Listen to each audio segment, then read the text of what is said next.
हाँ बेटा, आज की जो चैप्टर शुरू हो रहा है, चैप्टर नंबर 6 मैथ्स में, और उसका नाम है triangles.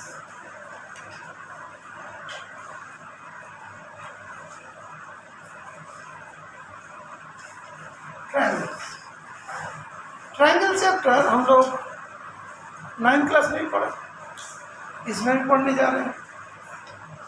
Real number 9th class में पढ़ा, नंबर सिस्टम में इसमें भी पढ़ रहे हैं। दोनों में क्या डिफरेंस है? 9th क्लास में हम लोग जो ट्रायंगल पढ़ा था वहाँ पे मेन चीज़ था कॉन्ग्रुएंसी, कॉन्ग्रुएंट ट्रायंगल्स, और यहाँ पे जो ट्रायंगल्स की बात है सिमिलर ट्रायंगल्स। तो पहला जो टॉपिक है किसके बारे में? सिमिलैरिटी के बारे में। सिमिलैरिटी होती क्या है, नहीं है उसका। जब तुम कोई बुक रीड करते हो तो पहला पेज तो रीड करोगे, फर्स्ट पेज, उसमें क्या दिया है, बिकॉज बहुत सारी चीज़ें हैं जो तुम लोग को ध्यान रखना जरूरी होती है। You are familiar with the triangles and many of their properties from your earlier classes. In 9th class you have studied congruence of triangle in detail. Recall that two figures are said to be congruent if they have the same shape and same size. Congruent मतलब same shape होना चाहिए and same size होना चाहिए, जो beginning में लिखा है। तो MCQ में जरूर ध्यान रखिएगा, same shape and same size. In this chapter we'll study about the figures which have the same shape but not necessarily the same size. Same shape है मतलब ये वाला तुमको समझा, से दो इक्विलैटरल ट्रायंगल बना है, एक यू वाला, एक थोड़ा बड़ा।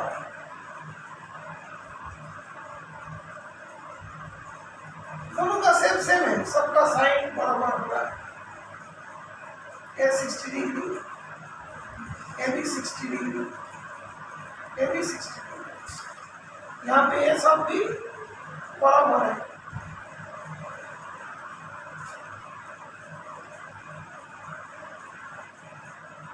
कभी भी ट्रायंगल देना है तो नाम लिखना जरूरी है।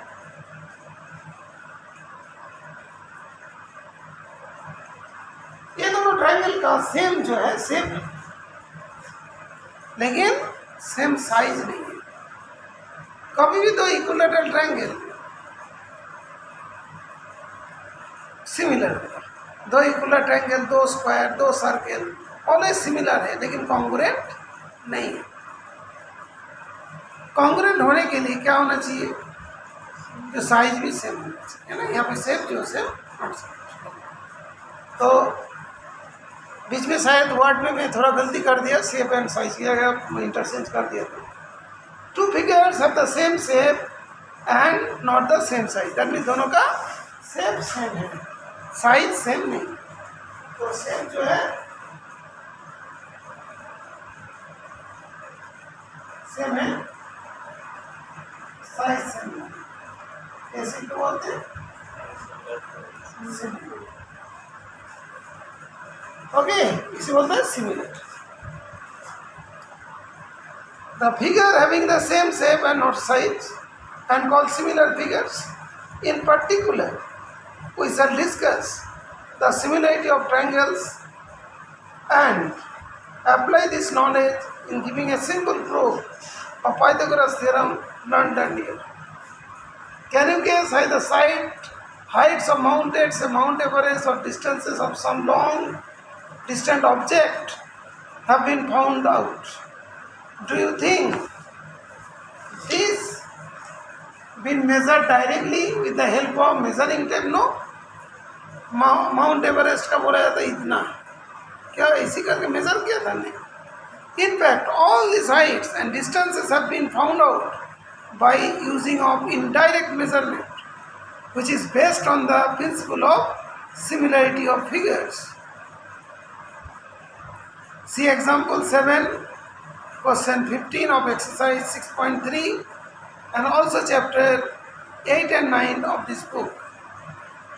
यहाँ पे सिमिलैरिटी का रेस्पेक्ट करके हम लोग बता सकते हैं, सिमिलैरिटी का रेस्पेक्ट कर।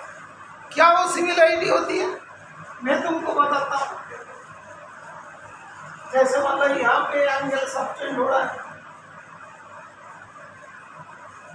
यहाँ पे एक आदमी का रहे, छोटा सा एक रॉड है, यहाँ पे सन आ रहा है, सनलाइट आ रहा है, इसका शैडो इतनी बड़े बन रहे हैं, इसका शैडो इतनी छोटा बन रहा है, लेकिन दोनों का एंगल ही कितना है, 7, और ये दोनों क्या 90-90 करते हैं।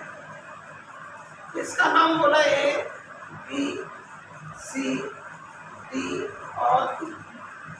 तो कभी भी तुम लोग कोई चैप्टर पढ़ने जाओगे ना, इनमें भी मैथमेटिक्स, इनमें भी साइंस और वर्ड को पढ़ो, पहले ध्यान रखो कि इस चैप्टर हम पढ़ क्यों रहे हैं।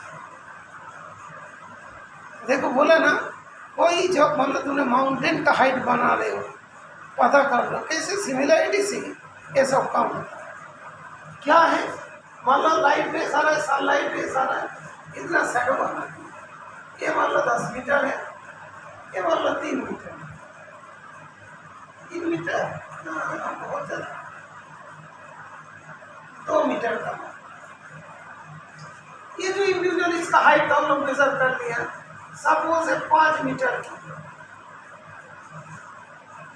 ये बहुत बड़ा चीज़ है, इसको मेजर नहीं कर पा रहे, माउंटेनों को मेजर नहीं कर, तो इसका हम लोग मेजर कर लिया। क्या है, ये 90, ये भी 90, और ये वाला कौन सा, दोनों के लिए सेम है ना। तो in triangle A B C and triangle D, ये दोनों triangle, angle B equals to angle E is 90 degree. कभी भी कोई भी दो चीज खड़े हैं, दैट मीन्स हम लोग सोच लेंगे ये perpendicular. Angle C equals to angle C, कहो तो एंगल इक्वल होगा, तीसरा एंगल भी तो इक्वल होगा ही होगा, तब दोनों ट्राइंगल क्या होगा, similar. Triangle A B C similar to triangle D A B upon D. When two triangles are similar, their corresponding sides are proportional. AB upon D equals to BC upon EC equals to AC upon EC. AB का value find करना था, D का value given था 5 और BC का value 10 था और इसी का वैल्यू 2, ये भी हम लोग को पता नहीं था। तो अभी ए बी इक्वल्स टू क्या हुआ, 10 × 5/2, दैट इज 25। ये वाला कितना 10, इसका कितना टाइम से तो रास्ता है ना, यहाँ पे तो हम लोग मेजर ही कर लेंगे। ये वाला इसका 5 टाइम्स है, ये वाला भी इसका 5 टाइम्स है। तो दैट इज कॉल्ड सिमिलरिटी का कॉन्सेप्ट। तो सिमिलरिटी का कॉन्सेप्ट को यूज करके हम लोग बहुत सारे चीज़ का इनडायरेक्ट वे में मेजरमेंट कर सकते हैं, जहाँ पे डायरेक्ट वे में मेजरमेंट नहीं है। उसके बाद इस टाइप का चीज़ को हम लोग ट्रिगोनोमेट्री से भी सॉल्व कर सकते हैं। ठीक है बेटा, यही चीज़ इस जगह पर लिखा। इसके बाद सिमिलर फिगर्स के बारे में बोला, अभी तो ट्रायंगल में शुरू नहीं है, अभी similar figures, 2 circle always similar, 2 square always similar, जितने भी इक्विलैटरल ट्रायंगल होगा ऑल आर सिमिलर, ये चीज लिखा है। यहाँ पे डेफिनेशन है, all congruent figures are similar but the similar figures need not to be congruent. ये वाला देखो, ये दोनों सिमिलर है लेकिन कॉन्ग्रुएंट नहीं है। इधर देखो, ये दोनों सिमिलर है लेकिन कॉन्ग्रुएंट नहीं है, लेकिन ये दोनों figure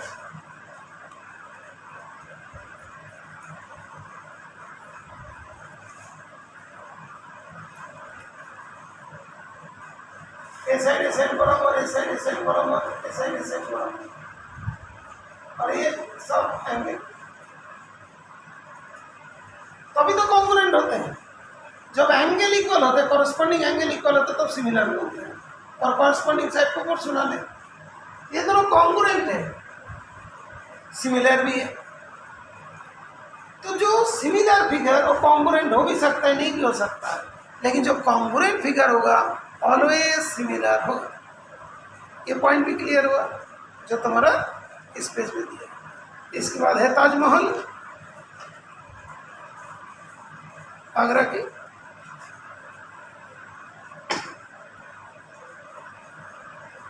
photographs of the same monument Taj Mahal but at different sizes. Taj Mahal जो है ना डिफरेंट साइजेस होते हैं। हम लोग के जो ओरिजिनल वाले ताजमहल है वो तो काफ़ी बड़ा टाइप का है, उसके जैसी बाहर आओगे उसमें देखो छोटे छोटे ताजमहल भी मिल रहा है देखने में as it is. They are similar but they are not congruent, because उस वाले को देखने के लिए टिकट लगता है, छोटे वाले को देखने के लिए कोई टिकट नहीं लगता है ना, देख लेते फिर हम लोग खरीदते नहीं थे। अच्छा ओके गुड। नेक्स्ट अभी देखो तो फिगर के बारे में मान लो कि दे दिया, रेशियोज के बारे में दे दिया। Two polygons of the same number of sides are similar if their corresponding angles are equal and corresponding sides are in the same ratio or proportional. Two polygons, it may be triangle, it may be quadrilateral. So two polygons are said to be similar when their corresponding angles are equal and corresponding sides are proportional. देखो corresponding है 60-60, 90-90, तीसरे वाला भी तो same रहेगा। Corresponding angle equal होना चाहिए, corresponding side proportional होना चाहिए, तभी क्या बोलते हैं corresponding angles are equal and corresponding sides are proportional. मतलब क्या कॉरेस्पॉन्डिंग मतलब वो बोला नहीं पैरेलल लाइंस बोला, कॉरेस्पॉन्डिंग मतलब इसका बी लिया इसका ई होना चाहिए, इसका बी इसका ई के बराबर होना चाहिए, इसका सी इसका सी के बराबर। यहाँ पे ए बी का नीचे डी लिखा, ए बी का नीचे डी लिखा, यहाँ पे बी सी का नीचे ई सी लिखे और यहाँ पे ए सी लिखा तो इसका बात क्लियर। नेक्स्ट जो है हम लोग का एक्टिविटी के बारे में बताया गया। एक्टिविटी जो इस जगह पे एक एक्टिविटी दिया जहाँ से केस बेस्ड स्टडी होता है ना, एक्टिविटी जो दिया देखो, place a lighted bulb at a point on the ceiling and directly below in a table in your classroom. Let us cut out a polygon, say quadrilateral ABCD from the plain cardboard and place this cardboard parallel to the ground between the lighted bulb and the table. Then a shadow of ABCD is cast on the table. Mark it A dash B dash C dash. तो क्या हुआ, एक practical example हो गया, जो ऊपर में जो बना था उसका फिर बड़ा फिगर बन गया। ये दोनों क्या हुआ सिमिलर हुआ लेकिन कॉन्ग्रुएंट नहीं हुआ। जो ऊपर है उसका साइड तो बड़ा सा बन जाएगी, ठीक है। This again emphasis two polygons of the same number of sides are similar if the corresponding angles are equal and corresponding sides on the same ratio. इसके बाद ही तुम्हारा शुरू होता है एक्सरसाइज वाले क्वेश्चन की बात। यहाँ पे देखो, हाँ एक क्वेश्चन तुम्हारा एग्जाम्पल में भी है, that is figure this either of the above figure condition first and second of similarity of two polygon is not sufficient for them to be similar. तो पहले वाले भी जो है